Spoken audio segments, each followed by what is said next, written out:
assalaamu aleykum wa rahmatullahi taala wa barakaatu.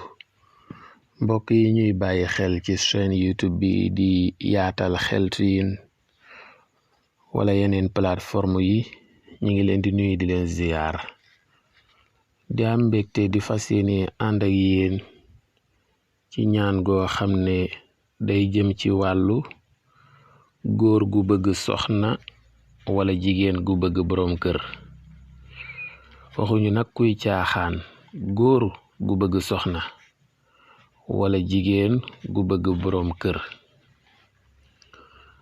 dañu wax ne bépp góor boo xam ne dafa bëgg soxna wala boroom kër nañ ko bindal lii may bëgg a wax.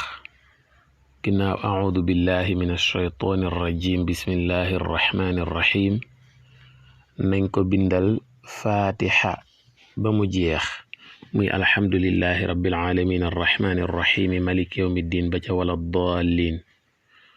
su fatiha ji matee ñu teg ci zuyyina linnaasi ba fa aaya jeyam. zuyyina linnaasi moo nekk nii. بعد أعوذ بالله من الشيطان الرجيم بسم الله الرحمن الرحيم. زين للناس حب الشهوات من النساء والبنين والقناطير المقنطرة من الذهب والفضة والخيل المسومة والأنعام والحرث ذلك متاع الحياة الدنيا والله عنده حسن المآب.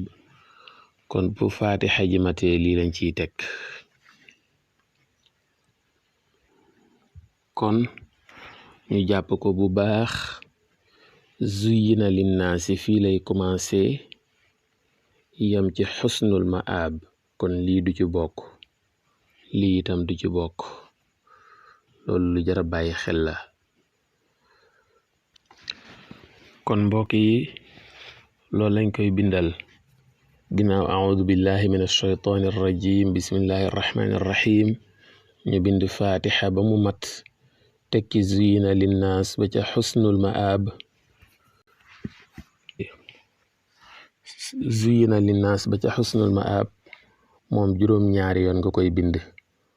kon fatiha benn yoon nga koy bind, waaye zuyyina linnaasi ba ca xusnul maab danga koy bind 7 fois. su juróom-ñaari yoon yi matee ci zuyyina nga daal di bind lii ay waaw di ko bind ba mat 53 fois. nga bind juróom fukki waaw ak ñett ginnaaw boo bindee zuyyina linnaasi juróom-ñaari yoon.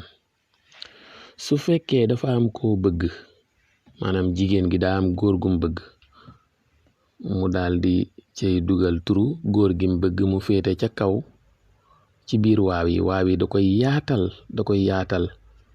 53 waaw yëpp. bu fekkee daa am góor gum bëgg da koy bind turam féete kaw, turu yaayam tegu ci suuf.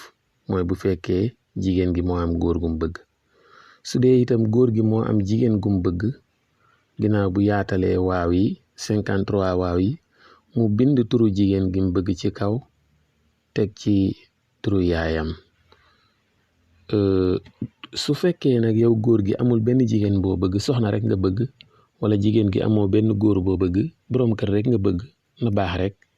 su boobaa nag boo bindee fatiha benn yoon, zuyyina linnaasi juróom-ñaari yoon, daal di bind 53 waaw yi, doo ubbi waaw yi danga koy bind mu normal rek. comme amul koo bëgg koo préciser, bindal 53 yi ba mat rek normal, doo yaatal waaw yi. waaye en tout cas bu mu ci mën a doon rek, soo koy jëfandikoo dangay jël xorom, maanaam ngëbu xorom, benn poignée de sel, ngëbu xorom nga boole ko ca, di ko sangoo incha allah. bu dee góor la dina am boroom kër, bu dee jigéen la itam, bu dee góor la dina am soxna. ngeen baal ñu wax dafa jafe.